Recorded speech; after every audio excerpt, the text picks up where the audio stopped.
Welcome my dear students to our next class of Management Theory and Practices. Okay, അപ്പോൾ നമ്മൾ module 3യുടെ ഏകദേശം അവസാനത്തേക്ക് എത്തിയില്ലേ. That is last function of management, that is കൺട്രോളിങ്ങിനെ കുറിച്ചിട്ടാണ് നമ്മൾ ഡിസ്കസ് ചെയ്യേണ്ടായിരുന്നത്.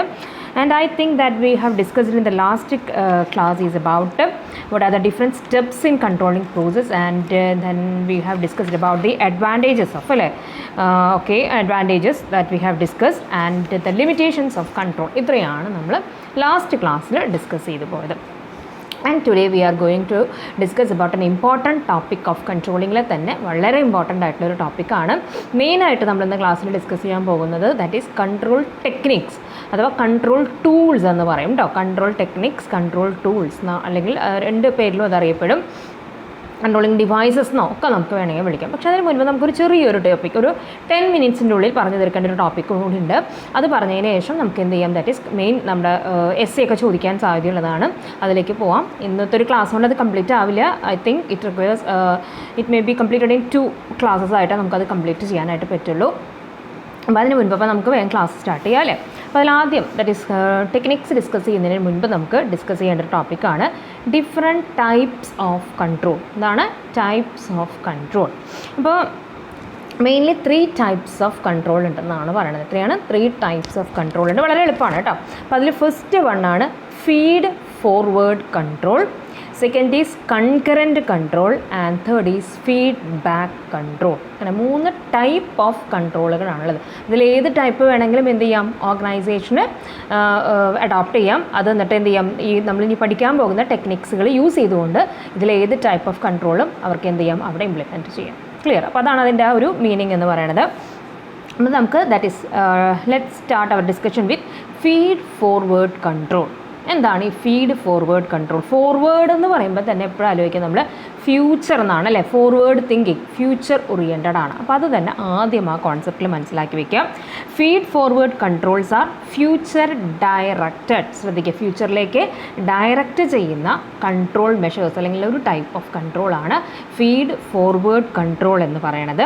ആൻഡ് ഇൻ ദിസ് ടൈപ്പിൽ എങ്ങനെയാണെന്ന് വെച്ചിട്ടുണ്ടെങ്കിൽ ട്രൈ ടു ആൻറ്റിസിപ്പേറ്റ് ചെയ്യും. ആൻറ്റിസിപ്പേറ്റ് ചെയ്യുന്നതാണ് മുൻകൂട്ടി നമ്മൾ എന്ത് ചെയ്യണം, എന്തെങ്കിലും കുഴപ്പങ്ങൾ വരാൻ പോകുന്നുണ്ട് എന്ന് മുൻകൂട്ടി തന്നെ എന്ത് ചെയ്യുന്നു, അത് ആലോചിക്കുന്നു.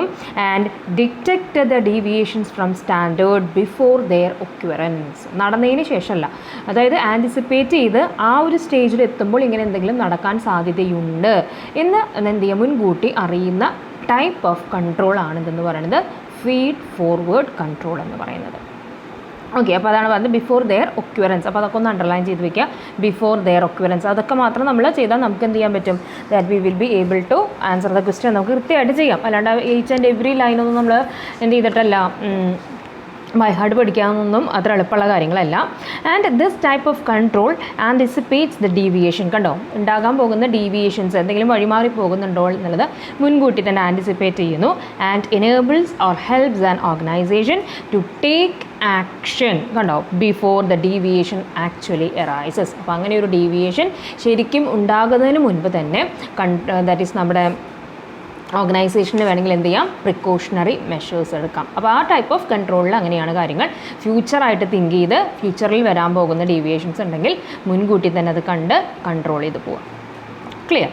അതാണ് feed forward. The next type is concurrent deviation, അല്ലെങ്കിൽ നമ്മളതിനെ വിളിക്കുന്ന പ്രിവെൻറ്റീവ് എന്ന് പറയും അല്ലേ. നമ്മൾ പറയുന്നതാണ് prevention is better than cure എന്ന് നമ്മൾ പറയും അല്ലേ. അപ്പോൾ എന്താണ് ഈ കൺകറൻറ്റ് എന്ന് പറഞ്ഞിട്ടുണ്ടെങ്കിൽ, കൺകറൻറ്റ് എന്ന് പറഞ്ഞിട്ടുണ്ടെങ്കിൽ അതിൻ്റെ ഒപ്പം തന്നെ എന്നുള്ള മീനിങ് ആണ് കേട്ടോ കൺകറൻറ്റ് എന്ന് പറഞ്ഞിട്ടുണ്ടെങ്കിൽ. ഇറ്റ് എനേബിൾസ്, അല്ലെങ്കിൽ this type of control enables the manager to act on a process while it is proceeding. അതായത് ഒരു ആക്ട് നടന്നുകൊണ്ടിരിക്കുമ്പോൾ തന്നെ അതിനകത്ത് കൺട്രോളിങ് കൊണ്ടുവരാൻ സാധിക്കുന്ന ടൈപ്പ് ഓഫ് കൺട്രോളാണ് ഇതെന്ന് പറയുന്നത്. ദാറ്റ് ഈസ് കൺകറൻറ്റ് കൺട്രോൾ എന്ന് പറയുന്നത്. ക്ലിയർ? അതായത് ആ ഒരു പ്രോസസ്സിങ് നടക്കുന്നുണ്ട്, ആ പ്രോസസ്സ് അവിടെ നടക്കുന്നുണ്ട്, പ്രൊസീഡിങ് നടന്നുകൊണ്ടിരിക്കുകയാണ്. It is not applied after the work is completed. And this type of control cannot be applied after the completion of the work. Work കഴിഞ്ഞിട്ട് എന്ത് ചെയ്യാൻ പറ്റില്ല, നമുക്ക് ഈ ഒരു ടൈപ്പ് ഓഫ് കൺട്രോൾ അവിടെ കൊണ്ടുവരാൻ പറ്റില്ല. വർക്ക് നടന്നുകൊണ്ടിരിക്കുമ്പോൾ തന്നെ അതിൽ എന്തെങ്കിലും ഡീവിയേഷൻസ് വന്നിട്ടുണ്ടെങ്കിൽ പെട്ടെന്ന് കറക്റ്റ് ചെയ്ത് പോകുക. അപ്പോൾ ആദ്യത്തെ എന്തായിരുന്നു, വരുന്നതിന് മുൻപ് തന്നെ, അതായത് ബിഫോർ സ്റ്റാർട്ടിങ് തന്നെ കൺട്രോൾ കൊണ്ടുവരിക. ഇത് സ്റ്റാർട്ട് ചെയ്ത് കഴിഞ്ഞ് നടന്നുകൊണ്ടിരിക്കുമ്പോൾ എന്തെങ്കിലും ഡീവിയേഷൻസ് വന്നിട്ടുണ്ടെങ്കിൽ എന്താണ്, ആ സമയത്ത് തന്നെ അത് കറക്റ്റ് ചെയ്ത് പോകുക എന്നാണ് പറയണത്. That it helps to make the corrections and adjustments as and when needed. എപ്പോൾ ആവശ്യമുണ്ടോ അപ്പോൾ എന്ത് ചെയ്യാം, കറക്ഷൻസും അഡ്ജസ്റ്റ്മെൻറ്റുകളും നടത്താം എന്നാണ് പറയണത്. അതുകൊണ്ട് തന്നെ ഇതിനെ വിളിക്കുന്ന വേറൊരു പേരാണ് സ്റ്റിയറിംഗ് കൺട്രോൾ. നമ്മുടെ വണ്ടിയുടെ സ്റ്റിയറിംഗ് ഇല്ലേ, അല്ലേ, നമ്മുടെ മുന്നിലൊരു അപകടം വരുമ്പോൾ നമ്മൾ നേരെ സ്റ്റിയറിംഗ് പിടിച്ചിട്ടാണോ പോവല്ല, നമുക്ക് എടുക്കണം എന്ന് തോന്നാൽ നമ്മൾ ഡീവിയേഷൻസ് എടുക്കും, ലെഫ്റ്റിലേക്ക് പോവും, റൈറ്റിലേക്ക് നമ്മൾ അതനുസരിച്ച് എടുക്കും. അപ്പോൾ അതുകൊണ്ട് ഇതിനെ വിളിക്കുന്ന, അതായത് നമുക്ക് അപകടം നടക്കുമ്പോൾ ഉടനടി നിന്ന് മാറി പോകാനായിട്ട് ശ്രമിക്കുക. അപ്പം അങ്ങനെയുള്ളതാണ് കൺകറൻറ്റ് അഥവാ പ്രിവെൻറ്റീവ് കൺട്രോൾ എന്ന് പറയുന്നത്. ആൻഡ് തേർഡ് എന്ന് പറയുന്നത് എന്താണെന്നാണ് പറഞ്ഞത്, ദാറ്റ് ഈസ് ഫീഡ്ബാക്ക് കൺട്രോൾ എന്നാണ് പറയുന്നത്. എന്താണ് ഫീഡ്ബാക്ക് കൺട്രോൾ? ഇത് ശരിക്കും പറയുകയാണെങ്കിൽ ഇത് ഫ്യൂച്ചർ ഓറിയൻറ്റഡ് ആണ്. അപ്പോൾ ശ്രദ്ധിക്കുക, നമ്മൾ ആദ്യം പറഞ്ഞിട്ടുള്ള ഫീഡ് ഫോർവേഡ് എന്നുള്ളത് ഫ്യൂച്ചർ ഡയറക്റ്റഡ് ആയിരുന്നു, ഫ്യൂച്ചറിലേക്ക് ഡയറക്റ്റ് ചെയ്തുകൊണ്ടുള്ളതായിരുന്നു. ഇതിലെങ്ങനെയാണ് ഇത് ഫ്യൂച്ചറിനെ ഫോക്കസ് ചെയ്തുകൊണ്ടിട്ടുള്ള ഒരു ടൈപ്പ് ഓഫ് കൺട്രോളിംഗ് ആണ് ഫീഡ്ബാക്ക് കൺട്രോൾ എന്ന് പറയുന്നത്. അതായത് it is also called as post action control എന്നും പറയും. പോസ്റ്റ് എന്ന് പറയുമ്പോൾ തന്നെ ആലോചിക്കുക അല്ലേ, നിങ്ങൾ PG പോസ്റ്റ് ഗ്രാജുവേറ്റ് എന്നാണ് പറയുക അല്ലേ. ആഫ്റ്റർ ഗ്രാജുവേഷന് ശേഷമാണ് നിങ്ങൾ എന്ത് ചെയ്യാൻ പോകുന്നത്, പോസ്റ്റ് ഗ്രാജുവേറ്റിന് പോകുന്നത്. അപ്പോൾ കഴിഞ്ഞതിന് ശേഷം, അപ്പോൾ ഒരു ആക്ടിവിറ്റിയോ പ്രോസസ്സോ കഴിഞ്ഞതിന് ശേഷം എടുക്കുന്ന കൺട്രോൾ മെഷേഴ്സിനെയാണ് നമ്മൾ എന്ത് പറയണത്, ദാറ്റ് ഈസ് ഫീഡ്ബാക്ക് കൺട്രോൾ എന്ന് പറയുന്നത്. It involves measuring the activity after it has already ഒക്വേർഡ്. അപ്പോൾ നമ്മൾ പറഞ്ഞിരുന്നു നടന്നു കഴിഞ്ഞതിന് പിന്നെ കൺട്രോൾ എടുത്തിട്ട് കാര്യമില്ല എന്ന് നമ്മൾ പറഞ്ഞിരുന്നു. എങ്കിൽ പോലും പിന്നെ സെയിം കാര്യം ചെയ്യുമ്പോൾ എന്ത് ചെയ്യാം, ഇങ്ങനെ നടക്കാതിരിക്കാനായിട്ട് ശ്രദ്ധിക്കാം. അപ്പോൾ അതാണ് അതിൻ്റെ പ്രത്യേകത എന്ന് പറയുന്നത്. അപ്പോൾ നടന്നതിന് ശേഷം കൺട്രോൾ മെഷേഴ്സ് എടുക്കുന്നതാണ് ഫീഡ്ബാക്ക് കൺട്രോൾ എന്ന്. ഫീഡ്ബാക്ക് കിട്ടിയതിന് ശേഷം ശ്രദ്ധിക്കുക കേട്ടോ, it is impossible to correct the performance to bring it up to the standard അല്ലേ. നടന്നു കഴിഞ്ഞിട്ട് ഒരു കാരണവശാലും അത് സ്റ്റാൻഡേർഡിലേക്ക് എത്തിക്കുക എന്ന് പറയുന്നത് നടക്കില്ല, നടന്ന് കഴിഞ്ഞു. പിന്നെ എന്താണ് ഇതിൻ്റെ ഇമ്പോർട്ടൻസ് എന്ന് പറഞ്ഞിട്ടുണ്ടെങ്കിൽ, പക്ഷേ the basic objective of this type of control is to help prevent the mistakes in the ഫ്യൂച്ചറിൽ മിസ്റ്റേക്സ്, ഇങ്ങനൊരു സിറ്റുവേഷൻ വന്നിട്ടുണ്ടെങ്കിൽ, അല്ലെങ്കിൽ ഇങ്ങനെയാണ് നമ്മളൊരു കാര്യം ചെയ്യേണ്ടെങ്കിൽ അന്ന് ചെയ്തപ്പോൾ ഇതുപോലൊരു അപകടം വന്നിരുന്നു, അല്ലെങ്കിൽ നമുക്ക് ഡീവിയേഷൻ വന്നിരുന്നു, അങ്ങനെയാണെങ്കിൽ പിന്നത്തെ next time when we are doing this try to avoid that one, അല്ലെങ്കിൽ try to avoid the mistake എന്നുള്ളത് കണ്ടോ. അപ്പോൾ അതാണ് അതിൻ്റെ പറയുന്നത്. അപ്പോൾ ഇതാണ് 3 ടൈപ്സ് ഓഫ് കൺട്രോൾ എന്ന് പറയുന്നത്. അപ്പോൾ ഇങ്ങനെ തന്നെ ആലോചിച്ചാൽ മതി, ഒന്ന് തുടങ്ങുന്നതിന് മുൻപ്, ഒന്ന് ഒരു പ്രോസസ്സ് തുടങ്ങുന്നതിന് മുൻപ് എടുക്കുന്ന കൺട്രോൾ മെഷേഴ്സ്, ഒന്ന് പ്രോസസ്സ് നടക്കുന്നതിനിടയിൽ എടുക്കുന്ന control process, and the third one is process കഴിഞ്ഞതിന് ശേഷം എടുക്കുന്ന കൺട്രോൾ മെഷേഴ്സ്. അപ്പോൾ ഇത്രയാണ് നമ്മുടെ ടൈപ്സ് ഓഫ് കൺട്രോൾ എന്ന് പറയുന്നത്. അപ്പോൾ ഞാൻ പറയുന്നത് ചെറിയൊരു 10 മിനിറ്റ്സിൽ ഡിസ്കസ് ചെയ്യാനുള്ള ടോപ്പിക്കേ ഉള്ളൂ. ഓക്കെ, ഇനി നമുക്ക് we can move to the main topic. നമ്മുടെ ഇന്നത്തെ ക്ലാസ്സിൻ്റെയിലേക്ക് പോകാം. അപ്പോൾ ഞാൻ ക്ലാസ്സിൻ്റെ പേര് കൺട്രോൾ ടെക്നിക്സ് എന്നാണ് ഞാൻ ഇടാൻ സാധ്യത കേട്ടോ.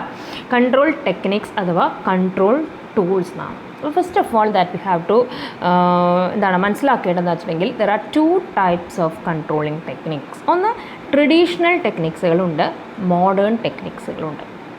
മനസ്സിലാക്കി വയ്ക്കുക, 2 ടൈപ്സ് ഓഫ് ടെക്നിക്സുകളുള്ളത് ട്രഡീഷണൽ മെത്തേഡ്സും മോഡേൺ മെത്തേഡ്സും അല്ലെങ്കിൽ ടെക്നിക്സ്.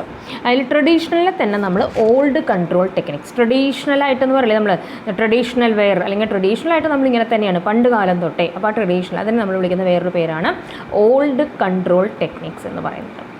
രണ്ടാമത് നമ്മൾ എന്താണ് പറയുന്നത്, മോഡേൺ ടെക്നിക്സിനെ വേറെ വിളിക്കുന്ന പേരാണ് ന്യൂ കൺട്രോൾ. അത് ഇപ്പോഴത്തെ ലേറ്റസ്റ്റ് ആയിട്ട് നമ്മൾ യൂസ് ചെയ്യുന്ന പുതിയതായിട്ടുള്ള കൺട്രോൾ ടെക്നിക്സുകൾ. അപ്പോൾ ആദ്യം തന്നെ എന്ത് ചെയ്യണം, അത് ദാറ്റ് ഈസ് മനസ്സിലാക്കി വെക്കണം.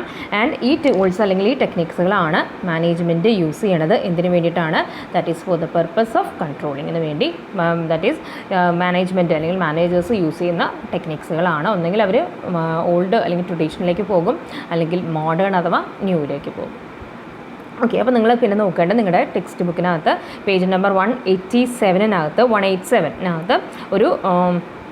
ഒരു ഡയഗ്രാമാറ്റിക്കൽ റെപ്രസെൻറ്റേഷൻ തന്നിട്ടുണ്ട്, കൺട്രോൾ ടെക്നിക്സ് എന്ന് പറഞ്ഞുകൊണ്ട്. ആൻഡ് നോക്കുക, it can be subdivide into 2 traditional ടെക്നിക്സും അതുപോലെ തന്നെ മോഡേൺ ടെക്നിക്സും. ഞാൻ സ്ലൈഡ് ഇടാം, പക്ഷേ ടെക്സ്റ്റിലുണ്ട് നിങ്ങളുടെ കേട്ടോ. എന്തൊക്കെയാണ് അപ്പോൾ നമുക്ക് ഓരോന്നും പഠിക്കാനുണ്ടെന്ന് അർത്ഥം കേട്ടോ. ട്രഡീഷണൽ ടെക്നിക്സിനകത്ത് വരുന്ന ടെക്നിക്സുകൾ എന്തൊക്കെയാണ്, that first is personal observation, second is reports, third break even analysis, fourth is cost control and fifth is inventory control. കണ്ടോ, 5 ട്രഡീഷണൽ ടെക്നിക്സുകളുണ്ട്. ആൻഡ് ദെൻ എന്താണ് that coming to the modern ടെക്നിക്സിലേക്ക് നമ്മൾ വരികയാണെങ്കിൽ ഏതൊക്കെയാണ്? റിട്ടേൺ ഓൺ ഇൻവെസ്റ്റ്മെൻറ്റ്, ROI എന്ന് നമ്മൾ പറയും കേട്ടോ. Second is ratio analysis. Third is responsibility accounting. Fourth is management audit. That is fifth is management information system. And the sixth one is PERT and the last one is CPM. ഇത്രയും almost ഒരു 7 എന്തുണ്ട് modern techniques of control ഉണ്ട്. ഇനി ഇതിൻ്റെ ഒക്കെ ഓരോന്നെടുത്ത് നമുക്ക് എന്ത് ചെയ്യണം? നമുക്ക് ഭയങ്കര ഇൻ ഡീറ്റെയിലേക്കൊന്നും പോകേണ്ടതില്ലെങ്കിലും എടുത്ത് ചോദിക്കാൻ അതിനകത്തുനിന്ന് തന്നെ എടുത്ത് ചോദിക്കുന്ന ചോദ്യങ്ങളിലേക്കുള്ളതുണ്ട്. അത് 5 മാർക്കിനോ 2 മാർക്കിനോ ചോദിക്കാം, എസ്സേ വേണമെങ്കിലും ചോദിക്കാം. അപ്പോൾ നമുക്ക് നമ്മുടെ ഇന്നത്തെ that is first we will discuss about the traditional ടെക്നിക്സിനെ കുറിച്ച് ഡിസ്കസ് ചെയ്യാം കേട്ടോ. നമുക്ക് നോക്കാം ട്രഡീഷണൽ ടെക്നിക്സ് എവിടെ വരെ നമുക്ക് എത്താൻ പറ്റുന്നുള്ളത് നോക്കി എവിടെ വരെ നമ്മൾ ടൈമിൻ്റെ പ്രിസ്ക്രൈബ് ടൈമിൻ്റെ ഉള്ളിൽ എത്രയാണ് കഴിയാൻ പറ്റുന്നതെങ്കിൽ അത്ര നമുക്ക് തീർക്കാം. അപ്പോൾ അതിൽ പറയണത് ഈ ട്രഡീഷണൽ ടെക്നിക്സ് എന്ന് പറഞ്ഞിട്ടുണ്ടെങ്കിൽ that is these are those techniques which have been used by the managers for a long time. കാലങ്ങളായിട്ട് മാനേജേഴ്സ് യൂസ് ചെയ്ത് വരുന്ന ടെക്നിക്സുകളെയാണ് ട്രഡീഷണൽ ടെക്നിക്സ് എന്ന് പറയുന്നത്. അപ്പോൾ അതിൽ നമ്മൾ ഫസ്റ്റ് പറഞ്ഞത് എന്തായിരുന്നു? Personal observation. അപ്പോൾ നമുക്ക് ഒബ്സർവ് ചെയ്യാമെന്നൊക്കെ കേൾക്കുമ്പോൾ തന്നെ കോൺസെപ്റ്റ് നമുക്ക് കിട്ടും കേട്ടോ. ഒരാളെ ഒബ്സർവ് ചെയ്യുക, അങ്ങനെ ഒബ്സർവ് ചെയ്തിട്ട് അയാളുടെ തെറ്റുകളുണ്ടെങ്കിൽ കണ്ടുപിടിച്ച് കൺട്രോളിങ് കൊണ്ടുവരിക. അപ്പോൾ മേ ബി അതാണ് എന്ന് പറയുന്നത്. അപ്പോൾ നമുക്ക് നോക്കാം അതിലെന്താണ് പേഴ്സണൽ ഒബ്സർവേഷൻ ഓർ വിജിലൻസ് എന്നാണ് അതിൻ്റെ നെക്സ്റ്റ്. വിജിലൻസ് എന്ന് പറഞ്ഞാൽ അറ്റ്മോസ്റ്റ് കെയറോടുകൂടി കാര്യങ്ങൾ ചെയ്യാം കേട്ടോ. Vigilance is one of the oldest method of control function. അത് ഞാൻ എക്സ്പ്ലെയിൻ ഒന്നും ചെയ്യണ്ടല്ലോ. The term vigilance is heard with a sense of scare. It helps the manager in taking corrective measures on the spot. Vigilance നമുക്ക് കേൾക്കുമ്പോൾ നമുക്ക് പെട്ടെന്ന് പേടിയാവും അല്ലേ? നമ്മൾ ഓഫീസുകളിലൊക്കെ ഗവൺമെൻറ് ജോലിക്കാരൊക്കെ ആണെങ്കിൽ അറിയാം വിജിലൻസ് ചെക്കിങ്ങിന് വരുന്നുണ്ടെന്നൊക്കെ പറഞ്ഞാൽ അവർക്ക് പേടിയാണ്. അതായത് എന്തെങ്കിലും കാര്യങ്ങൾ കണ്ടുപിടിച്ച് അവർ പോവും വിജിലൻസ് വന്നിട്ടുണ്ടെങ്കിൽ. അപ്പോൾ ശരിക്കും പറയുന്നത് വിജിലൻസ് എന്നുള്ള വാക്ക് നമ്മൾ കുറച്ച് പേടിയോടുകൂടി കേൾക്കുന്നുണ്ടെങ്കിൽ അല്ലെ അങ്ങനെ ഒരു ഫീലിംഗ് തോന്നാമെങ്കിൽ പോലും മാനേജേഴ്സിനെ സംബന്ധിച്ച് എന്താണെന്നാണ് പറയുന്നത്? ഓൺ ദ സ്പോട്ടിൽ തന്നെ കറക്റ്റീവ് മെഷേഴ്സ് എടുക്കാൻ സഹായിക്കുന്ന ഒരു ട്രഡീഷണൽ ടെക്നിക്കാണ് പേഴ്സണൽ ഒബ്സർവേഷൻ അഥവാ വിജിലൻസ് മെത്തേഡ് എന്ന് പറയുന്നത്. ഓക്കെ, ഇത് വളരെ കൃത്യമായിട്ട് സിൻസിയറായിട്ട് തന്നെ ഇത് എംപ്ലോയി അല്ലെങ്കിൽ അവിടെ നമ്മൾ അത് ഇംപ്ലിമെൻറ്റേഷനിലേക്ക് പോവുകയാണെന്നുണ്ടെങ്കിൽ ശരിക്കും പറയുകയാണെങ്കിൽ വർക്കേഴ്സിനെ സംബന്ധിച്ച് അവർക്ക് റിയൽ മോട്ടിവേഷണൽ ഫോഴ്സ് ആവുമെന്നാണ് പറയുന്നത്. അത് ഉപയോഗിക്കേണ്ട വിധത്തിൽ തന്നെ കൃത്യമായിട്ട് നമ്മൾ ഈ ഒബ്സർവേഷൻ മെത്തേഡ് യൂസ് ചെയ്യുകയാണെന്നുണ്ടെങ്കിൽ ശരിക്കും പറയുകയാണെങ്കിൽ എന്താണ് വർക്കേഴ്സിന് അത് മോട്ടിവേറ്റഡ് ആയിരിക്കും. കാരണം എന്താ വെച്ചിട്ടുണ്ടെങ്കിൽ നമ്മൾ തന്നെ ആലോചിച്ച് നോക്കിയാൽ നമ്മളിങ്ങനെ ഒരാളെ ഒബ്സർവ് ചെയ്തിരിക്കണം നമുക്ക് ഇഷ്ടമാണോ? നമുക്ക് ഒട്ടും ഇഷ്ടമില്ല അല്ലേ? നമ്മളെ തന്നെ ഒരാളിങ്ങനെ ഒബ്സർവ് ചെയ്ത് നമുക്ക് ഒരു മനുഷ്യനും ഒരു ഹ്യൂമൻ ബീയിങ്ങിനും അത് ഇഷ്ടമില്ല. അപ്പോൾ അതാണ് പറയുന്നത് സൂക്ഷിച്ച് ഉപയോഗിച്ചാൽ കുഴപ്പമില്ല, വർക്കേഴ്സിനെ സംബന്ധിച്ച് മോട്ടിവേറ്റിംഗ് ആണ്. അല്ലെങ്കിൽ എന്താണെന്നാണ് പറയുന്നത് some workers may dislike being watched when they are doing some work. ഓരോ വർക്ക് ചെയ്യുന്ന സമയത്ത് തന്നെ ഒരാളിങ്ങനെ ശ്രദ്ധിച്ചിരിക്കുമ്പോൾ ചിലപ്പോൾ അവർക്കത് ഇഷ്ടമില്ലാത്തൊരു ഇതിലേക്ക് വരാം. പിന്നീട് അവിടെ ചിലപ്പോൾ ചില കോൺഫ്ലിക്ട്സുകളോ ട്രേഡ് യൂണിയൻസിൻ്റെ കൈക്കടത്തലുകളോ അങ്ങനെയൊക്കെ ഉണ്ടാകാനുള്ള സാധ്യതയുണ്ട്. അതുകൊണ്ട് അറ്റ്മോസ്റ്റ് കെയറോട് കൂടി തന്നെ അഡോപ്റ്റ് ചെയ്യേണ്ട one of the traditional control ടെക്നിക്കാണ് പേഴ്സണൽ ഒബ്സർവേഷൻ. ക്ലിയർ? സെക്കൻഡ് പറയണതാണ് റിപ്പോർട്ട്സ് എന്നാണ് പറയണത് കേട്ടോ. സ്റ്റാറ്റിസ്റ്റിക്കൽ റിപ്പോർട്ട്സ് എന്നൊക്കെ ചിലപ്പോൾ നമ്മുടെ നിങ്ങളിങ്ങനെ നെറ്റിലൊക്കെ അടിച്ചു കൊടുത്തിട്ടുണ്ടെങ്കിൽ കൺട്രോൾ ടെക്നിക്സ് എന്നൊക്കെ അടിച്ചു കൊടുത്താൽ നോക്കുക കേട്ടോ. അങ്ങനെയൊക്കെ നോക്കുമ്പോൾ ചില ഡയഗ്രാമാറ്റിക്കൽ റെപ്രസെൻറ്റേഷൻസൊക്കെ കിട്ടും. നമുക്ക് എക്സാമിലൊക്കെ അത് കൃത്യമായിട്ട് വരച്ച് വയ്ക്കാൻ പറ്റും. നെക്സ്റ്റ് പറയണതാണ് റിപ്പോർട്ട്സ്. അതായത് ഈ ടൈപ്പ് ഓഫ് കൺട്രോളിനകത്ത് എന്താ വെച്ചിട്ടുണ്ടെങ്കിൽ റിപ്പോർട്ടുകൾ പ്രിപ്പയർ ചെയ്യാം. അതാണ് ഇവിടെ മെയിനായിട്ട് ചെയ്യുന്ന കാര്യങ്ങൾ. എന്താണ് preparing reports to provide information to the management for the purpose of control and planning. Control നടത്താനും പ്ലാനിങ് നടത്താനും എന്ത് ചെയ്യുക? മാനേജ്മെൻറ്റിന് റിപ്പോർട്ട് തയ്യാറാക്കുക. അതാണ് ഏത് ടൈപ്പ് ഓഫിൽ ചെയ്യുന്നത്? ഈ റിപ്പോർട്ട് എന്ന് പറയുന്ന ഈ ട്രഡീഷണൽ ടെക്നിക്കിൽ ചെയ്യുന്നത്. And accordingly there are reports. ഇനി ആർക്കൊക്കെയുള്ള റിപ്പോർട്ടുകൾ തയ്യാറാക്കാം? ടോപ്പ് മാനേജ്മെൻറ്റിനുള്ള റിപ്പോർട്ടുകൾ തയ്യാറാക്കാം. സെയിൽസ് മാനേജ്മെൻറ്റ് ചോദിക്കാം അല്ലേ? അവർക്കുള്ള റിപ്പോർട്ടുകൾ തയ്യാറാക്കാം. പ്രൊഡക്ഷൻ ഡിപ്പാർട്ട്മെൻറ്റിൻ്റെ റിപ്പോർട്ട് ചോദിക്കാം. അപ്പോൾ അവർക്കുള്ള റിപ്പോർട്ടുകൾ തയ്യാറാക്കാം എന്നാണ് പറയുന്നത്. ഇതൊന്നും കൂടാതെ ചില സമയങ്ങളിൽ സ്പെഷ്യൽ റിപ്പോർട്ട്സുകൾ പ്രിപ്പയർ ചെയ്യും. എന്തെങ്കിലും സ്പെഷ്യൽ ഇവൻറ്റ്സുകളോ അല്ലെങ്കിൽ സ്പെഷ്യലായിട്ട് എന്തെങ്കിലും ഒരു കാര്യങ്ങൾ സ്പെഷ്യലായിട്ട് എന്തെങ്കിലും ഓർഗനൈസേഷനിൽ സംഭവിച്ചിട്ടുണ്ടെങ്കിൽ മാനേജ്മെൻറ്റ് ഉടനടി സ്പെഷ്യൽ റിപ്പോർട്ട് തയ്യാറാക്കാൻ പറയും. അതിൻ്റെ ഒരു മെയിൻ ഉദ്ദേശം എന്ന് പറഞ്ഞാൽ ഇത്രയേ ഉള്ളൂ. അത് നടന്നത് എന്തുകൊണ്ടാണ്, ഇനി നടക്കാതിരിക്കാനായിട്ട് ശ്രദ്ധിക്കണം. അപ്പോൾ കൺട്രോൾ കൊണ്ടുവരാൻ വേണ്ടി തന്നെയാണ്. അപ്പോൾ അതിന് വേണ്ടിയിട്ട് ഉപയോഗിക്കുന്ന ഒരു ട്രഡീഷണൽ മെത്തേഡാണ് റിപ്പോർട്ടുകൾ തയ്യാറാക്കുക. എന്തെങ്കിലുമൊക്കെ ഡീവിയേഷൻസോ അല്ലെങ്കിൽ എന്തെങ്കിലുമൊക്കെ എന്താ പറയുക പോരായ്മകൾ കണ്ടിട്ടുണ്ടെങ്കിൽ അത് റിപ്പോർട്ടുകൾ ആവശ്യാനുസരണം തയ്യാറാക്കുക. അത് അത്രയാണ് റിപ്പോർട്ടിൽ പറയുന്നത്. And the third method is important ആണ് കേട്ടോ. ചിലപ്പോൾ നമുക്ക് ഈ സെമ്മിലോ, പക്ഷേ ഇത് നിങ്ങൾക്ക് നിങ്ങളുടെ ഡിഗ്രി കഴിയുന്നത് വരെ ആവശ്യമുള്ളൊരു കാര്യമാണ്. May be you have studied in your +2 നിങ്ങൾ പഠിച്ചിട്ടും ഉണ്ടായിരിക്കും. എന്നാൽ പോലും അത് ഭംഗിയായിട്ട് കുട്ടികൾ അതിൻ്റെ ഉത്തരം എഴുതില്ല. അത്ര ഭംഗിയായിട്ട് എഴുതാൻ പറ്റുന്ന ഒരു ചോദ്യമാണ് അത് കേട്ടോ. നമ്മൾ നെക്സ്റ്റ് ഇതിനകത്ത് പഠിക്കുന്നത്, ഞാൻ മൂന്നാമതല്ലേ നേരത്തെ പറഞ്ഞിരുന്നത്, തേർഡ് എന്ന് പറയുന്നത് ബ്രേക്ക് ഈവൻ അനാലിസിസ് ആണ്. ഇതാണ് ബ്രേക്ക് ഈവൻ അനാലിസിസ്. ഇതിനെ വിളിക്കുന്ന വേറൊരു പേരാണ് CVP അനാലിസിസ് എന്ന് പറയും. അതായത് കോസ്റ്റ് വോളിയം പ്രോഫിറ്റ് അനാലിസിസ്. ഒരു ബിസിനസ്സിനകത്ത് അതിന് ചില കോസ്റ്റ് വരും അല്ലേ, വോളിയം ഇത്ര ഔട്ട്പുട്ട് എന്ന് പറഞ്ഞിട്ടുണ്ടായിരിക്കും, പ്രോഫിറ്റ് വരും. ഇത് മൂന്നും തമ്മിലുള്ള ബന്ധം കാണിക്കുന്ന ഒരു അനാലിസിസ് ആണ് ഇതെന്ന് പറയുന്നത് ബ്രേക്ക് ഈവൻ അനാലിസിസ്. അപ്പോൾ നിങ്ങൾക്ക് ഞാൻ എല്ലാ സെമിസ്റ്ററിലും ഇത് നിങ്ങൾക്ക് ഏതെങ്കിലും ഒരു സെമിസ്റ്ററുകളിൽ എന്ത് ചെയ്യാൻ ഇത് പഠിക്കാനായിട്ട് തീർച്ചയായും വരും. കോസ്റ്റ് അക്കൗണ്ടിങ് പഠിക്കുമ്പോൾ ചിലപ്പോൾ അതൊരു മാനേജറിയൽ എക്കണോമിക്സിൽ ചിലപ്പോൾ നിങ്ങൾക്ക് അത് എടുത്തു തരും. ഈവൺ EDP പഠിക്കുമ്പോൾ നിങ്ങൾക്ക് അത് ആവശ്യം വരും. എല്ലായിടത്തും ദാറ്റ് യു നീഡ് കേട്ടോ. അപ്പോൾ അതിൻ്റെ ബേസിക് തിയറി ഒരു സ്ഥലത്ത് പഠിച്ചു വെച്ചാൽ അത് തന്നെയാണ്. ചിലപ്പോൾ ഇതിൻ്റെ പ്രോബ്ലംസ് പഠിക്കാൻ നിങ്ങൾക്ക് വരും കേട്ടോ. അപ്പോൾ അത് മനസ്സിലാക്കാം. And it is break even analysis എന്ന് പറഞ്ഞാൽ എന്താണെന്ന് ഇപ്പോൾ തന്നെ കറക്റ്റായിട്ട് ശ്രദ്ധിച്ചിരുന്നത് പഠിച്ചു വയ്ക്കാം. It is a study of the interrelationship between 3 കാര്യങ്ങൾ, 3 ടേമാണ് ഞാൻ പറഞ്ഞല്ലേ.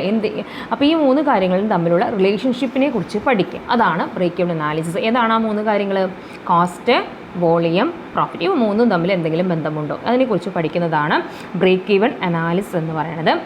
At various levels of activity. അത് ഓരോ ലെവൽ ഓഫ് ആക്ടിവിറ്റിയിലും അല്ലേ, ഓരോരോ ആക്ടിവിറ്റി ഉണ്ടായിരിക്കും. ആ ഓരോരോ ആക്ടിവിറ്റി വരുമ്പോഴും അതിൽ കോസ്റ്റും വോളിയം പ്രോഫിറ്റും തമ്മിൽ എന്തെങ്കിലും ബന്ധമുണ്ടോ എന്നതിനെക്കുറിച്ച് പഠിക്കാം. ഇനി ഈ ബ്രേക്ക് ഈവൻ അനാലിസിസ് നടത്തുന്നതിന് മുൻപ് ആദ്യം ചെയ്യേണ്ട പണി എന്ന് പറഞ്ഞിട്ടുണ്ടെങ്കിൽ that is to determine the break even point. നിങ്ങൾ കേട്ടിട്ടുണ്ടാവും BEP എന്ന് പറയും. നമ്മൾ ബ്രേക്ക് ഈവൻ പോയിൻറ്റ് കണ്ടുപിടിക്കാവുന്നതാണ്. ബ്രേക്ക് ഈവൻ പോയിൻറ്റ് അസർട്ടൈൻ ചെയ്യണം. എന്താണ് ഈ ബ്രേക്ക് ഈവൻ പോയിൻറ്റ് എന്ന് പറയുകയാണെങ്കിൽ ടോട്ടൽ റവന്യൂയും കോസ്റ്റും ഈക്വൽ ആകാം. അതായത് നമുക്ക് കിട്ടുന്ന ഇൻകം 100 രൂപയാണെങ്കിൽ നമുക്ക് അതിന് വന്ന ചിലവും 100 രൂപ. അത് രണ്ടും കൂടി ഈക്വൽ ആവുന്നത് എപ്പോഴാണ്? അതായത് നമുക്ക് ഒരു ബിസിനസ്സിന് നമുക്ക് കോസ്റ്റ് വരും അല്ലേ. ഇപ്പോൾ നമ്മളൊരു 1 lakh ക്യാപിറ്റൽ ഇട്ടിട്ടാണ് ഒരു ബിസിനസ് സ്റ്റാർട്ട് ചെയ്യണമെന്ന് വിചാരിക്കാം.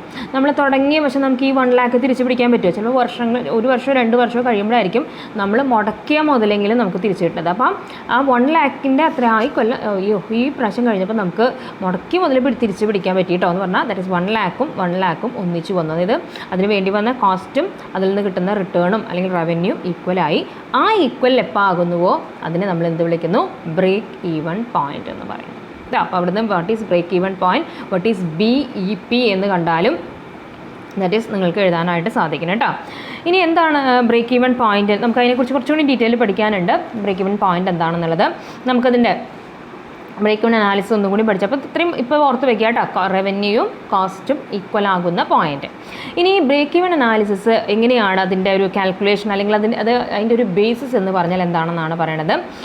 That is it is based on the assumption that ഒരു ടോട്ടൽ കോസ്റ്റ്, അതായത് മൊത്തം ചിലവ് വരുമല്ലോ, എല്ലാ ഓർഗനൈസേഷനിൽ വരുന്ന കോസ്റ്റിനെ നമുക്ക് 2 ആക്കി ക്ലാസിഫൈ ചെയ്യാം: fixed cost and variable cost. അപ്പോൾ എന്താണ് ബ്രേക്ക് ഈവൻ അനാലിസിസ് നടത്തുമ്പോൾ ഒരു അസംഷൻ എന്താണ്? കോസ്റ്റ് ഉണ്ടാവും. കോസ്റ്റ്, ടോട്ടൽ കോസ്റ്റ് എന്ന് പറഞ്ഞാൽ it comprises of 2 cost, that is fixed cost and variable cost. എന്നിട്ട് അവിടുത്തെ ഒരു അസംഷൻ എന്താ വെച്ചിട്ടുണ്ടെങ്കിൽ ഫിക്സഡ് എന്ന പേരാണല്ലേ. ഫിക്സഡ് എന്ന് പറഞ്ഞാൽ എന്താണ്? മാറ്റമില്ലാതെ തുടരുന്നത്. അപ്പോൾ ഫിക്സഡ് കോസ്റ്റ് റിമെയിൻസ് കോൺസ്റ്റൻറ്റ്, അത് റിമെയിൻസ് ഫിക്സഡ് തന്നെയാണ് at all levels of output. എത്ര ഔട്ട്പുട്ട് കൂടിയാലും, നമ്മൾ 10 യൂണിറ്റ്സ് ഉണ്ടാക്കിയാലും 20 യൂണിറ്റ്സ് ഉണ്ടാക്കിയാലും 50 യൂണിറ്റ്സ് ഉണ്ടാക്കിയാലും എന്താണ്?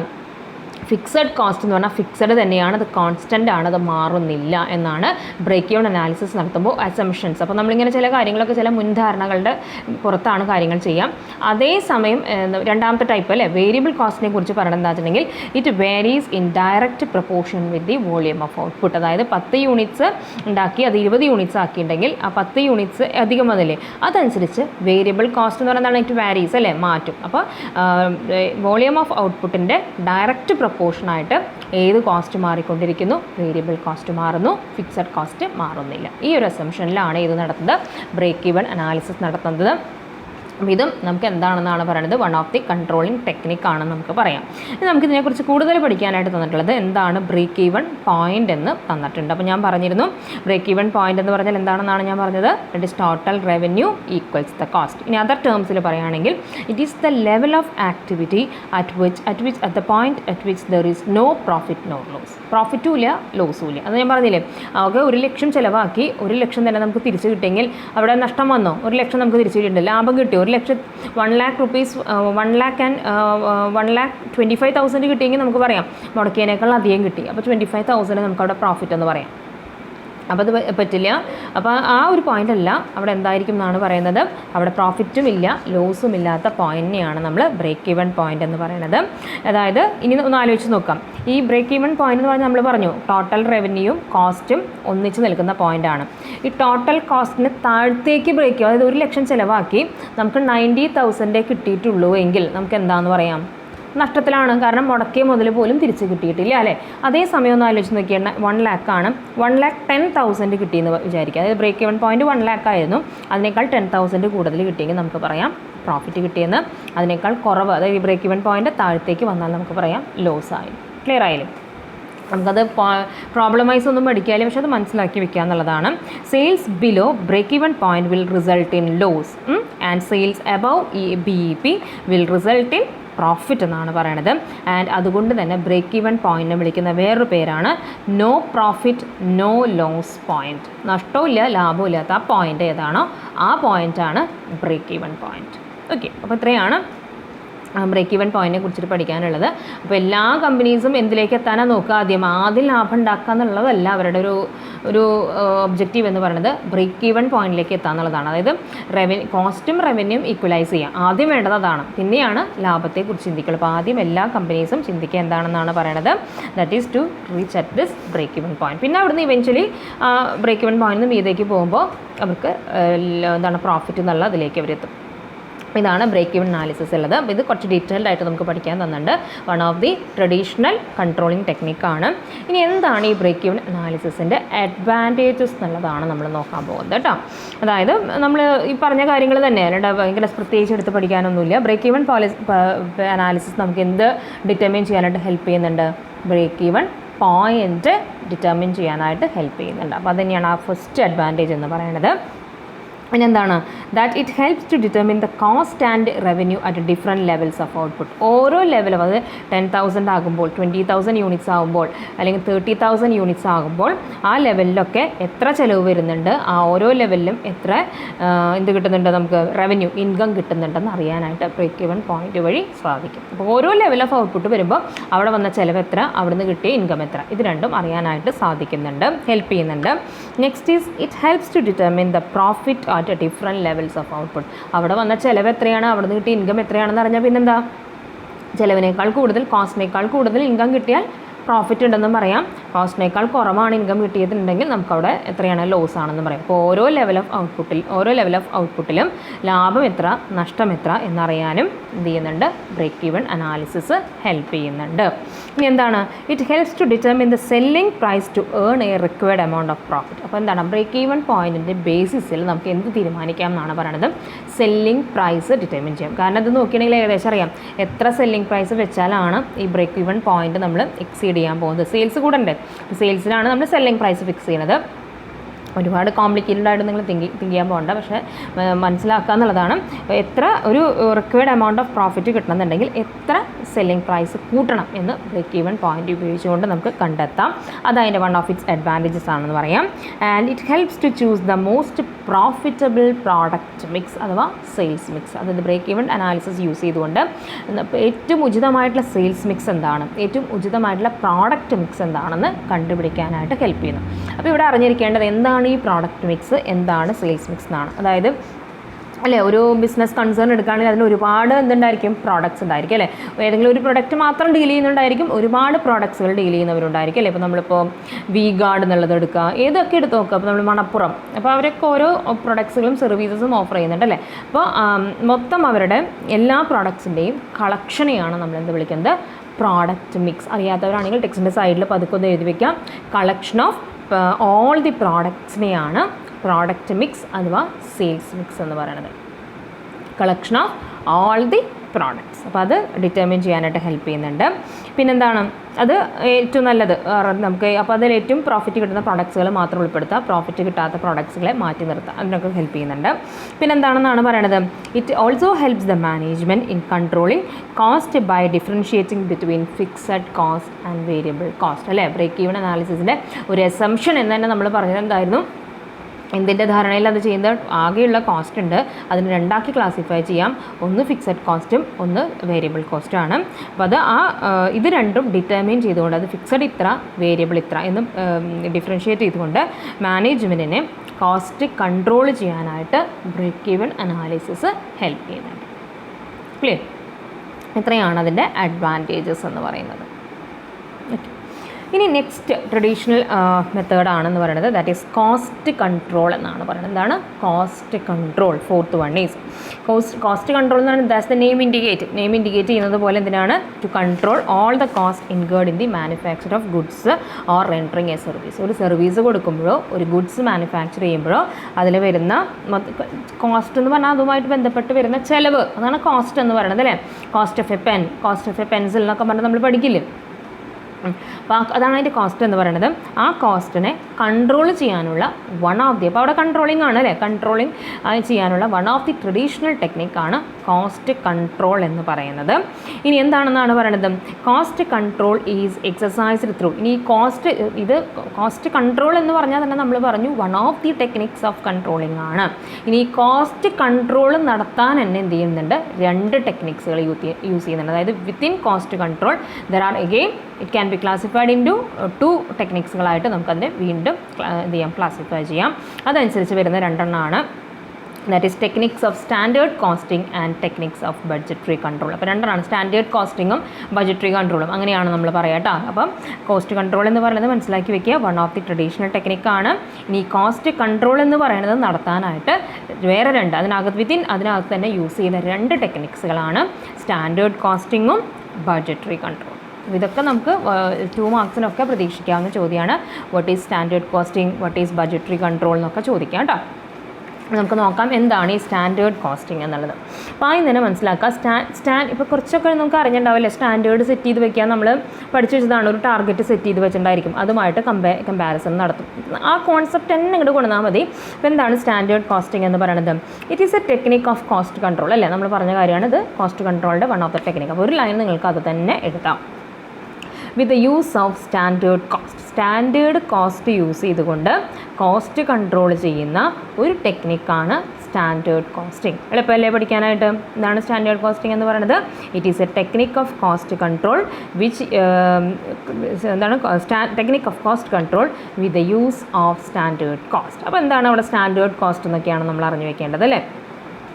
എന്താണെന്നാണ് പറയുന്നത്? It involves the establishment of standard cost, comparison of actual cost with standard cost, analysis of deviations and taking corrective actions to control the factors leading to the deviations. ഞാനിതിങ്ങനെ text ഇങ്ങനെ നോക്കി വായിച്ചത് തന്നെയാണ്, കാരണം നിങ്ങൾക്കിത് വായിക്കുമ്പോൾ എന്തെങ്കിലും ഓർമ്മ വരുന്നുണ്ടോ എന്ന് അറിയാനായിട്ട്. അതിൽ ഫർദറായിട്ട് ഒന്നും പഠിക്കാനില്ല. കൺട്രോളിങ്ങിൽ നമ്മൾ പഠിച്ച ആ സ്റ്റെപ്സ് തന്നെ ഇവിടെ കോസ്റ്റ് ചേർത്ത് എഴുതുക. ആദ്യം നമ്മൾ എന്താ ചെയ്യുന്നത്? സ്റ്റാൻഡേർഡ് കോസ്റ്റ് ഫിക്സ് ചെയ്യുന്നു. സ്റ്റാൻഡേർഡ് കോസ്റ്റ് ഫിക്സ് ചെയ്തതിന് ശേഷം നമ്മൾ എന്ത് ചെയ്യുന്നു? നമ്മുടെ ആക്ച്വലായിട്ട് എത്ര കോസ്റ്റ് വന്നു എന്ന് ഡിറ്റർമിൻ ചെയ്യുന്നു. ആക്ച്വൽ കോസ്റ്റ് സ്റ്റാൻഡേർഡ് കോസ്റ്റുമായിട്ട് കമ്പയർ ചെയ്യുന്നു.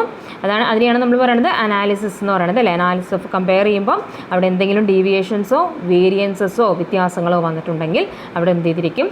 കറക്റ്റീവ് ആക്ഷൻസ് എടുത്തിരിക്കും. ഇല്ല, അതിനെയാണ് നമ്മൾ എന്ത് പറയുന്നത്? Standard costing technique. ഇനി എന്താണ് ഈ സ്റ്റാൻഡേർഡ് കോസ്റ്റ് എന്ന് പറയണമെങ്കിൽ?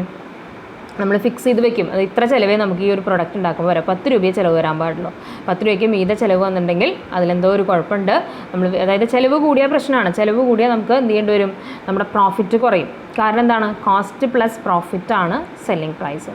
ഈ സെല്ലിംഗ് പ്രൈസ് എന്ന് പറയുന്നത് നമുക്ക് തരുന്ന, നമ്മൾ സാധനങ്ങൾ കാശ് കൊടുത്ത് കടയിൽ നിന്ന് വാങ്ങിക്കില്ല, അതാണ് അവർ സെല്ലിംഗ് പ്രൈസാണ് നമ്മൾ കൊടുക്കുന്നത്. പക്ഷെ ഒരു പരിധിക്ക് അപ്പുറം സെല്ലിംഗ് പ്രൈസ് ഉയർത്തിയ ഈ പ്രൊഡക്റ്റ് വാങ്ങിക്കാൻ എന്തുണ്ടാവില്ല? ആരും ഉണ്ടാവില്ല. അപ്പോൾ കോസ്റ്റ് കൂടിയ ഒരു മാർഗ്ഗമേ ഉള്ളൂ, നമ്മുടെ ലാഭം കുറയും. അതായത് ഫോർ എക്സാമ്പിൾ 10 രൂപയാണ് കോസ്റ്റ്, നമ്മളതിനകത്ത് +2 ഇട്ടു, പ്രോഫിറ്റ് ഇട്ടിട്ട് നമ്മളത് ദാറ്റ് ഈസ് 12 റുപ്പീസിന് ആ സാധനം വിറ്റു. പക്ഷേ പിന്നത്തെ പ്രാവശ്യം ചെയ്തപ്പോൾ അപ്പോൾ അതിൻ്റെ സെല്ലിംഗ് പ്രൈസ് നിൽക്കുന്നത് 12 റുപ്പീസാണ് കേട്ടോ. അപ്പോൾ ആളുകളുടെ ഇടയിൽ ആ ഒരു ഇമേജ് ഉണ്ട്, ആ ഒരു സാധനം നമുക്ക് 12 രൂപയ്ക്ക് 12 റുപ്പീസിന് കിട്ടും. പക്ഷേ പിന്നെ ചെയ്തു വന്നപ്പോൾ കോസ്റ്റ് എന്തായി മാറി? 10 രൂപയുണ്ടായിരുന്ന കോസ്റ്റ് 11 റുപ്പീസായി മാറി. പക്ഷേ നമുക്കിത് മാർക്കറ്റിൽ എത്ര രൂപയ്ക്കേ വിൽക്കാൻ പറ്റുള്ളൂ? 12 രൂപയ്ക്ക് തന്നെ വിൽക്കാൻ പറ്റുള്ളൂ. അപ്പോൾ നമ്മൾ പ്ലസ് എത്ര ഇടാൻ നമുക്ക് പറ്റുള്ളൂ? മുൻപ് 2 രൂപ പ്രോഫിറ്റ് കിട്ടിയിരുന്നത് അപ്പോൾ നമുക്ക് എന്തേ പറ്റുള്ളൂ? 1 രൂപ പ്രോഫിറ്റ് ഇടാൻ പറ്റുള്ളൂ. കാരണം 11 + 1 = 12 ആയി. അപ്പോൾ നമ്മുടെ പ്രോഫിറ്റ് എന്ത് ചെയ്തു? കുറഞ്ഞില്ലേ? ഈ കോസ്റ്റ് കഴിയുന്നത് അപ്പോൾ ഓർഗനൈസേഷൻസോ അല്ലെങ്കിൽ ബിസിനസ് എൻ്റർപ്രൈസോ എപ്പോഴും ശ്രമിക്കുക. ആ 10 രൂപ എന്നുള്ള കോസ്റ്റ് എന്ത് ചെയ്യുക, 9 രൂപയാക്കാൻ നോക്കും. അപ്പോൾ എന്ത് ചെയ്യാം, 9 + 3 = 12 ഇടാം. അപ്പോൾ ആ 3 രൂപ ലാഭം കിട്ടി, 2 രൂപ ലാഭം കിട്ടിയതിനടുത്ത് 3 രൂപ നമുക്ക് ലാഭം കിട്ടി, കാരണം നമ്മൾ കോസ്റ്റ് കൺട്രോൾ ചെയ്തു. അപ്പോൾ അതിന് വേണ്ടി യൂസ് ചെയ്യുന്ന ഒരു ടെക്നിക്കാണ് സ്റ്റാൻഡേർഡ് കോസ്റ്റിംഗ് എന്ന് പറയുന്നത്. പക്ഷേ കോസ്റ്റ് കട്ട് ചെയ്യുമ്പോൾ ആലോചിക്കുക, ക്വാളിറ്റിയിൽ കോംപ്രമൈസോ ക്വാണ്ടിറ്റിയിൽ കോംപ്രമൈസോ ചെയ്യാനായിട്ട് പാടില്ല. ഓക്കെ, അപ്പോൾ അത് ഭയങ്കര ഡീറ്റെയിലേക്ക് നമുക്ക് പോകണം, ഞാൻ പറഞ്ഞു എന്നേ ഉള്ളൂ ഇതിൻ്റെ ഒപ്പം തന്നെ. അപ്പോൾ ഇതാണ് എന്തെന്ന് പറയുന്നത്, ദാറ്റ് ഈസ് സ്റ്റാൻഡേർഡ് കോസ്റ്റിംഗ്. നമ്മൾ സ്റ്റാൻഡേർഡ് കോസ്റ്റ് സെറ്റ് ചെയ്യുന്നു, ആക്ച്വൽ കോസ്റ്റ് എടുക്കുന്നു, രണ്ടും കൂടി കമ്പയർ ചെയ്യുന്നു, വേരിയൻസസ് കണ്ടുപിടിക്കുന്നു. വേരിയൻസസ് ഉണ്ട് എങ്കിൽ കറക്റ്റീവ് മെഷേഴ്സ് എടുക്കുന്നു, ഇല്ല എങ്കിൽ ഇറ്റ്സ് ഓക്കെ. ഇനി ഈ സ്റ്റാൻഡേർഡ് കോസ്റ്റിങ്ങിൻ്റെ ഒരു ഉപകാരം എന്ന് പറഞ്ഞിട്ടുണ്ടെങ്കിൽ എന്താണെന്നാണ് പറയുന്നത്, it helps to bring to light the wastages and inefficiencies in time so that corrective actions can be taken without any delay. Standard costing ചെയ്യുന്നത് എന്താണ്, അപ്പോൾ ആ വേരിയേഷൻസ് ഉണ്ടെന്നുണ്ടെങ്കിൽ നമുക്ക് മനസ്സിലാക്കാം അവിടെ എന്തോ ഒരു സംഭവം ഉണ്ട്, അപ്പോൾ അവിടെ എന്താണ് വേസ്റ്റ് വന്നത്, അവിടെ എന്താണ് ഒരു ഇൻഎഫിഷ്യൻസി വന്നതെന്ന് കണ്ടുപിടിച്ചുകൊണ്ട് ഒരു വിതൗട്ട് ഡിലേ, ഒട്ടും വൈകിക്കാതെ എന്ത് ചെയ്യാൻ പറ്റും, കറക്റ്റീവ് മെഷേഴ്സ് എടുക്കാനായിട്ട് സാധിക്കുന്നതാണ് പറയണത്. ആൻഡ് ഈ സ്റ്റാൻഡേർഡ് കോസ്റ്റിംഗ് ഉണ്ടെങ്കിൽ മാനേജ്മെൻറ്റിന് എന്ത് ചെയ്യാമെന്നാണ് പറയണത്, പ്രൊഡക്ഷൻ കോസ്റ്റ് ഒന്ന് ലിമിറ്റ് ചെയ്ത് നിർത്താം. നമുക്ക് പ്രൊഡക്ഷൻ കോസ്റ്റ്, ഞാൻ പറഞ്ഞില്ലേ പ്രൊഡക്ഷൻ കോസ്റ്റ് കൂടിയാൽ ഉണ്ടാവുന്നത് നമ്മുടെ പ്രോഫിറ്റിൻ്റെ വിഹിതം ഇങ്ങനെ കുറഞ്ഞു വരും. അപ്പോൾ ആ പ്രൊഡക്ഷൻ കോസ്റ്റ് വിത്തിൻ കൺട്രോളിങ് ലിമിറ്റ്സിൽ കൊണ്ടുപോകാനായിട്ട് മാനേജ്മെൻറ്റിനെ ഹെൽപ്പ് ചെയ്യുന്ന ഒരു സംഭവമാണ് സ്റ്റാൻഡേർഡ് കോസ്റ്റിംഗ് എന്ന് പറയുന്നത്. കാരണം അത് ലിമിറ്റിൽ വെച്ചാലേ എന്ത് കൂട്ടാനായിട്ട് നമുക്കിത് പറ്റുള്ളൂ, that will help to improve the profitability. അല്ലെങ്കിൽ പ്രോഫിറ്റ് കുറഞ്ഞു വരും, ചിലവ് കൂടി വരും, പ്രോഫിറ്റ് കുറഞ്ഞു വരും, പിന്നെ ആ ഓർഗനൈസേഷൻ നിലനിൽപ്പില്ലാത്ത അവസ്ഥയിലേക്ക് എത്തും കേട്ടോ. അപ്പോൾ ഇങ്ങനെയൊക്കെയാണ് വേസ്റ്റേജസും ഇൻഎഫിഷ്യൻസീസും അറിയാം. മാനേജ്മെൻറ്റിന് അതിൻ്റെ പ്രൊഡക്ഷൻ കോസ്റ്റ് ഒരു ലിമിറ്റിൽ വെച്ച് കൊണ്ടുപോകാനും ഹെൽപ്പ് ചെയ്യുന്നതാണ് സ്റ്റാൻഡേർഡ് കോസ്റ്റിംഗ്. ഓക്കെ, ഇനി അതിൻ്റെ കുറച്ച് ഫീച്ചേഴ്സ് പറഞ്ഞു തന്നിട്ടുണ്ട്. അപ്പോൾ അതിൽ ഫീച്ചേഴ്സ് ജസ്റ്റ് നിങ്ങൾക്ക് വായിച്ചെടുക്കേണ്ട ഫീച്ചേഴ്സുകൾ തന്നെയാണ് അതിനകത്ത് പറഞ്ഞിട്ടുള്ളത് കേട്ടോ. Standard costing is a technique of costing, ശരിയല്ലേ? നെക്സ്റ്റ് എന്താണ്, the main objective of standard costing എന്ന് പറഞ്ഞാൽ എന്താണ്, control of cost. Standard costing എന്തിനാണ്, കോസ്റ്റ് കൺട്രോൾ ചെയ്യാനാണ്. ദ തേർഡ് ഫീച്ചർ എന്താണ്, it is concerned with preparation and usage of standard cost, അല്ലേ? Standard cost എന്ന് പറഞ്ഞിട്ട് സംഭവം സെറ്റ് ചെയ്തിട്ടുണ്ടായിരിക്കും. ഞാൻ പറഞ്ഞില്ലേ, നമ്മൾ സ്റ്റാൻഡേർഡായിട്ട് 10 രൂപ എന്ന് വെച്ചിട്ടുണ്ടെങ്കിൽ അതാണ് സ്റ്റാൻഡേർഡ് കോസ്റ്റ്. അത് പ്രിപ്പയർ ചെയ്യുക, അത് യൂസ് ചെയ്തുകൊണ്ട് കോസ്റ്റ് കൺട്രോൾ ചെയ്യുക എന്നുള്ളതാണ് സ്റ്റാൻഡേർഡ് കോസ്റ്റിങ്ങിൻ്റെ വൺ ഓഫ് ദി ഫീച്ചറായിട്ട് പറയുന്നത്. ഓക്കെ, നെക്സ്റ്റ് എന്താണ്, it involves comparison of actual cost with pre determined cost, ശരിയല്ലേ? The next is the main part of standard cost is variance analysis. അതായത് നമ്മുടെ standard കോസ്റ്റും actual കോസ്റ്റും കൂടി കമ്പയർ ചെയ്ത് കഴിയുമ്പോഴാണ് അവിടെ ഇത് നടക്കുന്നത്, വേരിയൻസ് അഥവാ ഡീവിയേഷൻ നടത്തുന്നത്. അപ്പോൾ അവിടെ വേരിയൻസ് അനാലിസിസ് എന്ന് പറഞ്ഞിട്ടൊരു സംഭവം തന്നെ നടത്തുന്നതാണ് പറയണത്. അത് ആ അനാലിസിസ്, ആ ഒരു വിശകലനം അല്ലെങ്കിൽ ആ ഒരു അനാലിസിസ് നടത്തി കഴിഞ്ഞിട്ടുണ്ടെങ്കിൽ reveals the exact causes of variations in കോസ്റ്റിൽ ഇങ്ങനെ ഒരു വേരിയേഷൻ. അപ്പോൾ എപ്പോഴും ചിലവെന്ന് പറയുന്നത് വളരെ ഇമ്പോർട്ടൻ്റ് ആണ് ഒരു ബിസിനസ്സിനെ സംബന്ധിച്ച്. അത് മാക്സിമം കുറയ്ക്കാൻ നോക്കും without compromising the quantity and quality. അതാണ് എപ്പോഴും പറയാം കേട്ടോ. അപ്പോൾ ആ വേരിയേഷൻ ഉണ്ടായത് എന്താണെന്നുള്ളതിൻ്റെ എക്സാക്റ്റ് കോസ് എന്ത് ചെയ്യാനായിട്ട്, അത് അറിയാനായിട്ട് അതായത് സ്റ്റാൻഡേർഡ് കോസ്റ്റിങ്ങിനകത്തുള്ള വേരിയൻസ് അനാലിസിസ് സഹായിക്കാറുണ്ട്. അപ്പോൾ അതതിൻ്റെ ഒരു ഫീച്ചറായിട്ട് പറയാം. ആൻഡ് നെക്സ്റ്റ് എന്താണ് പറയുന്നത്, ഇറ്റ് ആക്ട് ആസ് എ അല്ലെങ്കിൽ it can be used as a guidance to the management for taking corrective measures, അല്ലേ? മാനേജ്മെൻറ്റിന് ആ കോസ്റ്റിൽ വ്യത്യാസം വന്നിട്ടുണ്ട്, സ്റ്റാൻഡേർഡ് കോസ്റ്റിൽ നിന്നും കൂടിപ്പോയിട്ടുണ്ടെന്ന് അറിഞ്ഞാൽ അവർക്ക് എന്ത് ചെയ്യാം, ഉടനടി കറക്റ്റീവ് ആക്ഷൻസ് എടുക്കാം. ഇത്രയൊക്കെയാണ് ഇതെന്ന് പറയുന്നത് features of standard cost. Clear? അപ്പോൾ നമ്മൾ കോസ്റ്റ് കൺട്രോൾ എന്നുള്ള ട്രഡീഷണൽ ടെക്നിക്കാണ് പഠിക്കേണ്ടായിരുന്നത്. കോസ്റ്റ് കൺട്രോൾ തന്നെ 2 ടെക്നിക്സ് യൂസ് ചെയ്ത് നടത്താം. അതിലൊന്നാണ് നമ്മൾ പഠിച്ചത് standard cost. Okay, let us discuss the second one, that is budgetary control. Clear? അപ്പോൾ ബഡ്ജറ്ററി കൺട്രോൾ എന്ന് പറയുന്നത് ദാറ്റ് ഈസ് ഇതും ഒരു ടെക്നിക്ക് ഓഫ് കൺട്രോളിങ് തന്നെയാണ്, കോസ്റ്റ് കൺട്രോളിങ് ടെക്നിക്ക് തന്നെയാണ്. എന്ത് യൂസ് ചെയ്തുകൊണ്ടാണ്, അവിടെ നമ്മൾ സ്റ്റാൻഡേർഡ് കോസ്റ്റ് യൂസ് ചെയ്തുകൊണ്ടാണ് സ്റ്റാൻഡേർഡ് കോസ്റ്റിംഗ് നടത്തണമെന്ന് പറഞ്ഞു, കൺട്രോളിങ് നടത്തണമെന്ന് പറഞ്ഞു. ഇവിടെ ദാറ്റ് ഈസ് എങ്ങനെയാണ് ബഡ്ജറ്ററി കൺട്രോൾ ടെക്നിക്ക് എന്ന് പറയുന്നത്, here the controlling of the activities are done with the help of ബജറ്റ്സുകൾ യൂസ് ചെയ്തുകൊണ്ട് കോസ്റ്റ് കൺട്രോൾ നടത്തുന്ന വൺ ഓഫ് ദ ടെക്നിക്കാണ് ബഡ്ജറ്ററി കൺട്രോൾ. അപ്പോൾ നമുക്ക് അറിഞ്ഞിരിക്കേണ്ടത് എന്താണ് ബഡ്ജറ്റ്. ക്ലിയർ? അപ്പോൾ next that we discussed about what is budget എന്നുള്ളതാണ്. ഇതൊക്കെ 2 മാർക്കിന് ചോദിക്കാം കേട്ടോ. ബഡ്ജറ്റ് എന്ന് പറയുന്നത് ഒരു ഇമ്പോർട്ടൻറ്റ് ഡിവൈസ് ആണെന്നാണ് പറഞ്ഞത്. അപ്പോൾ അതിന് മുൻപ് നമ്മൾ ബഡ്ജറ്റ് എന്നുള്ള ടേം കേൾക്കാറുള്ളതാണ്, അല്ലേ? നമുക്ക് ഫിനാൻഷ്യൽ ബഡ്ജറ്റ്, നമ്മുടെ അല്ലേ നമ്മൾ പാർലമെൻറ്റിൽ അവതരിപ്പിക്കുന്നതൊക്കെ നമ്മൾ കാണാറുണ്ട്, നമ്മുടെ ഫിനാൻഷ്യൽ മിനിസ്റ്റർ ചെയ്യും അല്ലേ. അപ്പോൾ അതൊക്കെ അതന്നെ, അതായത് നമ്മുടെ രാജ്യത്തിൻ്റെ ഒരു കൊല്ലത്തെ വരവ് ചെലവ് കണക്കുകൾ അല്ലേ, ഇത്ര തുക മാറ്റി വെച്ചിരിക്കുന്നു, ഇത്ര തുക അതിനായിട്ട്, അങ്ങനെ നമ്മൾ ബജറ്റുകൾ കേട്ടിട്ടില്ലേ. അപ്പോൾ അതാണ്, അപ്പോൾ അതന്നെ നമ്മൾ ആലോചിക്കുക, അതായത് ഒരു കൊല്ലത്തെ വരവ് ചെലവ് കണക്കുകളൊക്കെ പറയാം. അപ്പോൾ അതാണ് പറയണത്, budget is the most important device used for planning and controlling the activities of an organisation. ഇതൊരു ഓർഗനൈസേഷൻ രീതിയിൽ നമുക്ക് തലത്തിലാണ്. നേഷൻ ആണെങ്കിൽ ഓഫ് ദ നേഷൻ എന്നുള്ളത് വിചാരിക്കുക, അത്രേ ഉള്ളൂ. ഓർഗനൈസേഷൻ്റെ എന്താണെന്നാണ് പറയണത്, പ്ലാനിങ്ങും കൺട്രോളിങ്ങും അതിനെക്കുറിച്ചിട്ട് എന്താണ്, അതിനുവേണ്ടി യൂസ് ചെയ്യുന്ന ഒരു ഡിവൈസെന്നോ അല്ലെങ്കിൽ ഒരു റിപ്പോർട്ടെന്നോ ഒക്കെ നമുക്ക് ബജറ്റിനെ കുറിച്ച് പറയാം. എന്താണ്, it is the most important device used for planning and controlling the activities of an organisation. ബജറ്റിനെ നമുക്ക് വേണമെങ്കിൽ ഒരു ഫിനാൻഷ്യൽ പ്ലാൻ എന്നോ അല്ലെങ്കിൽ ഒരു ക്വാളിറ്റേറ്റീവ് അല്ല, ക്വാണ്ടിറ്റേറ്റീവ് പ്ലാൻ എന്നോ വിളിക്കാം. That is related to a future period of time. അപ്പോൾ നമ്മളെപ്പോഴും ബജറ്റ് എന്ത് ചെയ്യുക, നടന്ന കാലത്തിൽ അടുത്ത കൊല്ലത്തേക്കുള്ള ബജറ്റാണ് നമ്മൾ അവതരിപ്പിക്കുക, അല്ലാതെ നടന്ന കാര്യങ്ങളെയും ചെയ്തിട്ട് കാര്യമില്ല. എന്നിട്ട് ആ വർഷത്തെ ആക്ടിവിറ്റീസ്, അതായത് നെക്സ്റ്റ് ഇയറിലെ ഓരോ ആക്ടിവിറ്റീസിനായിട്ട് ഇത്ര തുക മാറ്റി വയ്ക്കും അല്ലേ. അപ്പോൾ അതാണ് ഇതിനെ നമ്മൾ ഫിനാൻഷ്യൽ അല്ലെങ്കിൽ ക്വാണ്ടിറ്റേറ്റീവ് പ്ലാൻ എന്ന് പറയും. And it is always related to the future period of ടൈമായിട്ട് ബന്ധപ്പെട്ടതാണ്. അതായത് ഇതിനകത്ത് എന്ത് പറഞ്ഞിരിക്കും, ടാർഗറ്റ്സ് ടു ബി അച്ചീവ്ഡ്, എന്തൊക്കെയാണ് നമ്മൾ ഈ വർഷം അച്ചീവ് ചെയ്യേണ്ട, ഓർഗനൈസേഷനിൽ ഇക്കൊല്ലം ചെയ്യേണ്ട കാര്യങ്ങൾ എന്തൊക്കെയാണ്, അത് എന്തിൽ പറഞ്ഞിരിക്കും, ബഡ്ജറ്റ്സിൽ പറഞ്ഞിരിക്കും. ഓക്കെ, അപ്പോൾ ബഡ്ജറ്റ് എന്താണെന്ന് കിട്ടി. ഈ ബഡ്ജറ്റ് യൂസ് ചെയ്തുകൊണ്ട് കോസ്റ്റ് കൺട്രോൾ ചെയ്യുന്ന ഒരു ടെക്നിക്കാണ് ബഡ്ജറ്ററി കൺട്രോൾ. ക്ലിയർ? ആൻഡ് ഇവിടെ എന്താണെന്നാണ് പറയുന്നത്, ഞാൻ വായിക്കുന്നത് ശരിക്കും ശ്രദ്ധിച്ചാൽ ഒരു എക്സ്പ്ലനേഷനും എനിക്കവിടെ പറയണ്ട. And it involves, budgetary control involves the comparison of actual performance with the budgeted performance. എന്താണ് നടത്തുന്നത്, അപ്പോൾ ഇതേപോലെ തന്നെ ഒരു ബഡ്ജറ്റ് അഥവാ സ്റ്റാൻഡേർഡ് സെറ്റ് ചെയ്യുന്നു, ആക്ച്വൽ പെർഫോമൻസ് മെഷർ ചെയ്യുന്നു, അതിനുശേഷം എന്ത് ചെയ്യുന്നു, comparison of the actual performance with the budget ചെയ്ത് വെച്ചിട്ടുള്ള പെർഫോമൻസ് ഉണ്ട് അല്ലേ, ആ ബഡ്ജറ്റഡ് പെർഫോമൻസുമായിട്ട് കമ്പയർ ചെയ്യുന്നു. കമ്പാരിസൺ നടത്തി കഴിയുമ്പോൾ എന്ത് ചെയ്യും, ഇറ്റ് റിവീൽസ് ദ വേരിയൻസ് ഉണ്ടെങ്കിൽ എന്ത് ചെയ്യും, വേരിയൻസ് നമുക്ക് കൃത്യമായിട്ട് കാണിച്ചു തരും. Comparison reveals the reasons for variance to take corrective actions to achieve the organisational objectives. If there is any എന്നിട്ട് ആ ഒരു കമ്പാരിസണിൽ ഡീവിയേഷൻ കണ്ടിട്ടുണ്ടെങ്കിൽ ഉടനടി കറക്റ്റീവ് മെഷേഴ്സ് എടുക്കുന്നു. ഞാൻ നേരത്തെ പറഞ്ഞ പോലെ if there is no deviation, nothing, ഒരു ചേഞ്ചസും ആവശ്യമില്ല, അതനുസരിച്ച് കാര്യങ്ങൾ മുന്നോട്ട് പോകാം. ക്ലിയർ? അപ്പോൾ അതാണ് ബഡ്ജറ്ററി കൺട്രോളിനെ കുറിച്ച് പറയുന്നത്. ഓക്കെ, ഇനി നമുക്ക് അറിഞ്ഞിരിക്കേണ്ടത് what are the advantages of budgetary control, എന്തൊക്കെയാണ് ബഡ്ജറ്ററി കൺട്രോളിൻ്റെ അഡ്വാൻറ്റേജസ് എന്നുള്ളതാണ്. അപ്പോൾ ആദ്യം പറയണത് എളുപ്പമാണ് കേട്ടോ, ഞാൻ ജസ്റ്റ് ഇങ്ങനെ വായിച്ചു പോയാൽ തന്നെ നിങ്ങൾക്ക് കിട്ടും. അതായത് budgetary control guides the management in planning and policy formulation. അപ്പോൾ ഈ ബജറ്റ്സ് യൂസ് ചെയ്തുകൊണ്ടാണ് മാനേജ്മെൻറ്റ് എപ്പോഴും എന്ത് ചെയ്യുക, പ്ലാൻസുകൾ തയ്യാറാക്കുക, പ്ലാനിങ് നടത്തുക. അതുപോലെ തന്നെ പോളിസീസ് അല്ലേ, ഒരു ഓർഗനൈസേഷനെ കുറച്ച് പോളിസീസ് ഉണ്ടായിരിക്കും, അത് ഫിനാൻഷ്യൽ പോളിസി ഉണ്ടായിരിക്കും, അങ്ങനെ ഓരോ പോളിസീസ് ഉണ്ടായിരിക്കും. ആ പോളിസീസ് എന്ത് ചെയ്യുക, ഫോർമുലേറ്റ് ചെയ്യാം. അപ്പോൾ അതിന് വേണ്ടി ഹെൽപ്പ് ചെയ്യുന്ന അല്ലെങ്കിൽ അതിന് വേണ്ടി യൂസ് ചെയ്യാവുന്ന ഒരു ടെക്നിക്കാണ് എന്തെന്ന് പറയുന്നത് ബഡ്ജറ്ററി കൺട്രോൾ. ഓക്കെ, നെക്സ്റ്റ് അതിൻ്റെ അഡ്വാൻറ്റേജ് എന്താണെന്നാണ് പറയുന്നത്. നെക്സ്റ്റ് അതിൻ്റെ അഡ്വാൻറ്റേജ് പറയുന്നത് എന്താണ്, it gives a direction to the organisation by fixing the goals and targets അല്ലേ. ഇതിനകത്ത് എപ്പോഴും ഒരു സ്റ്റാൻഡേർഡ് ഫിക്സ് ചെയ്യലാണ്, ടാർഗറ്റ് ടു ബി അച്ചീവ്ഡ് എന്നാണ് നമ്മൾ പറഞ്ഞത്. അത് ഫിക്സ് ചെയ്തുകൊണ്ട് ഏത് വഴിക്കാണ് ഓർഗനൈസേഷൻ മുന്നോട്ട് പോകേണ്ടത്. അപ്പോൾ അത് it gives a direction to the organisation എന്നാണ് പറയണത്. ഗോൾസും ടാർഗറ്റ്സൊക്കെ അച്ചീവ് ചെയ്ത് ഇന്ന വഴിക്ക് ഓർഗനൈസേഷൻ പോകണം എന്നുള്ളത് പറഞ്ഞു കൊടുക്കുന്നു.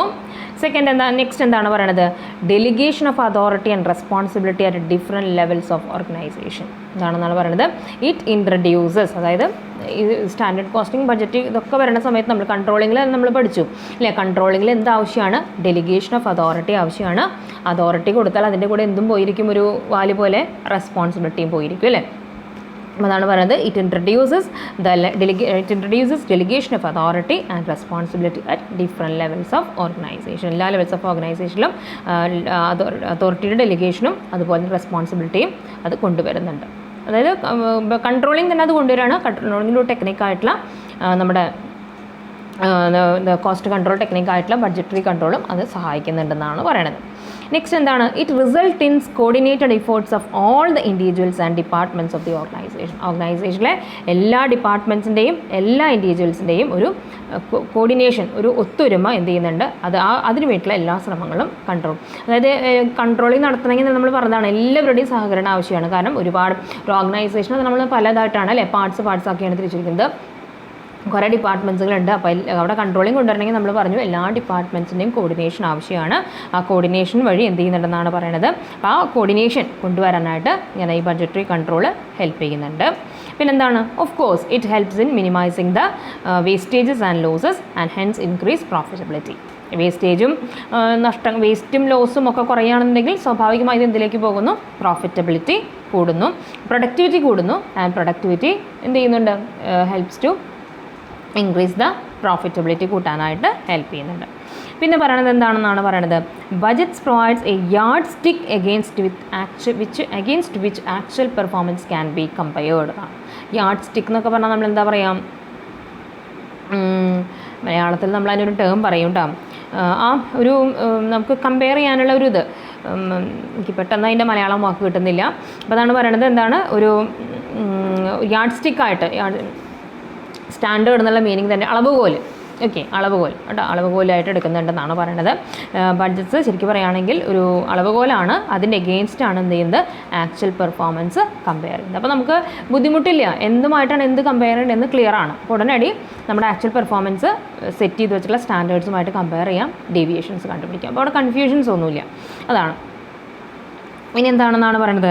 It facilitates management by exception by identifying areas which require special attention അല്ലേ. അപ്പോൾ നമ്മൾ കൺട്രോൾ ബൈ എക്സെപ്ഷൻ പഠിച്ചതാണ്.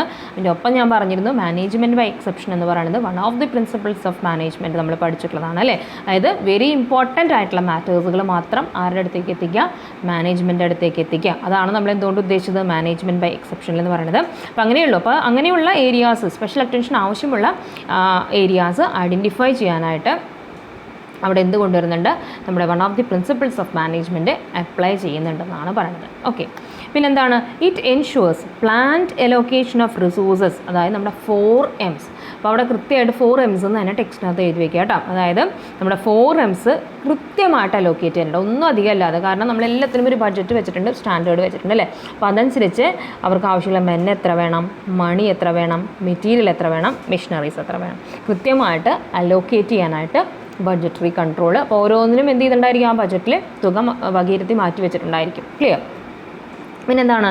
It creates A feeling of cost consciousness among the employees. അപ്പോൾ ഈ സ്റ്റാൻഡേർഡ് കോസ്റ്റിങ്ങും ബഡ്ജറ്ററി കൺട്രോളൊക്കെ അവിടെ കൊണ്ടുവരുമ്പോൾ എംപ്ലോയീസിന് തന്നെ ഒരു ഫീലിംഗ് വരും. ഓക്കെ, കോസ്റ്റ് കൺട്രോൾ ചെയ്യേണ്ടതിൻ്റെ ആവശ്യകതയെക്കുറിച്ച് അവർക്ക് മനസ്സിലാവും. എന്തിനാണ് ഇങ്ങനെ കൺട്രോളിങ് മെഷേഴ്സ് കൊണ്ടുവരാൻ ചോദിക്കുമ്പോൾ സ്വാഭാവികമായി അവർക്ക് പറഞ്ഞു കൊടുക്കും, നമ്മുടെ കോസ്റ്റ് ഒന്ന് പിടിച്ച് കിട്ടാനാണ്, അതിൻ്റെ ബെനിഫിറ്റ് അവർക്ക് തന്നെയാണ് അല്ലേ. പ്രോഫിറ്റബിലിറ്റി കൂടിയിട്ടുണ്ടെങ്കിൽ അവർക്കും അതിൻ്റെ ഒരു ഷെയർ കിട്ടുമെന്നുള്ളതാണ്.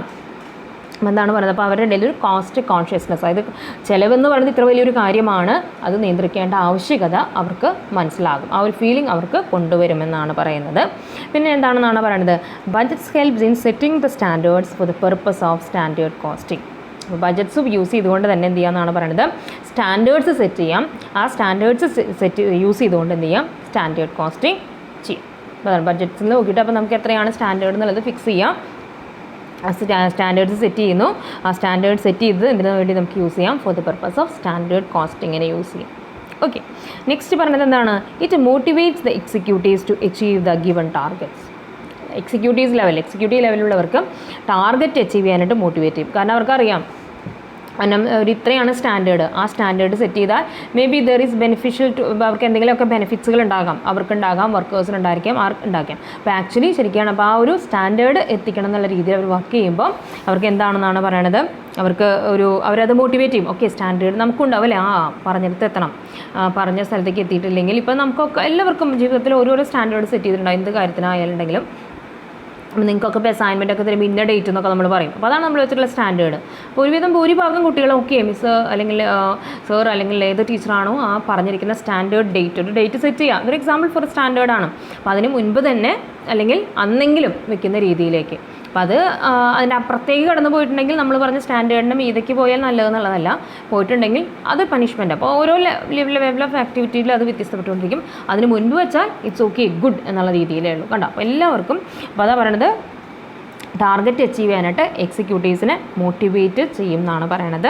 ആൻഡ് എന്താണെന്നാണ് പറയണത്, that is it ensures proper utilisation of resources. അതായത് നമ്മൾ ഈ പറഞ്ഞിട്ടുള്ള 4 Msകളും ദ ബെസ്റ്റ് പോസിബിൾ മാനറിൽ യൂട്ടിലൈസ് ചെയ്യാനായിട്ട് ബഡ്ജറ്ററി കൺട്രോൾ സഹായിക്കുന്നത്. കാരണം ബഡ്ജറ്റിൽ പ്രകാരം പറഞ്ഞിട്ടുണ്ട് ഇത്രയാണ് നമ്മൾ ചെയ്യേണ്ടത്. അപ്പോൾ അതിനനുസരിച്ചുള്ള ഞാൻ നേരത്തെ പറഞ്ഞ പോലെ മെൻ എത്ര, മെഷീൻസ് എത്ര, മെറ്റീരിയൽസ് എത്ര, മണി എത്ര എന്നുള്ളത് കൃത്യമായിട്ട്. അപ്പോൾ അത് ബെസ്റ്റ് പോസിബിൾ, അതാണ് ഓപ്റ്റിമം യൂട്ടിലൈസേഷൻ എന്ന് പറയുന്നത്. ബെസ്റ്റ് പോസിബിൾ രീതിയിൽ അതിൻ്റെ യൂട്ടിലൈസേഷൻ ബഡ്ജറ്ററി കൺട്രോൾ എൻഷുർ ചെയ്യുന്നുണ്ട്. ക്ലിയർ? അപ്പോൾ ഇത്രയാണ് നമ്മുടെ ഇന്നത്തെ ക്ലാസ് എന്ന് പറയുന്നത്.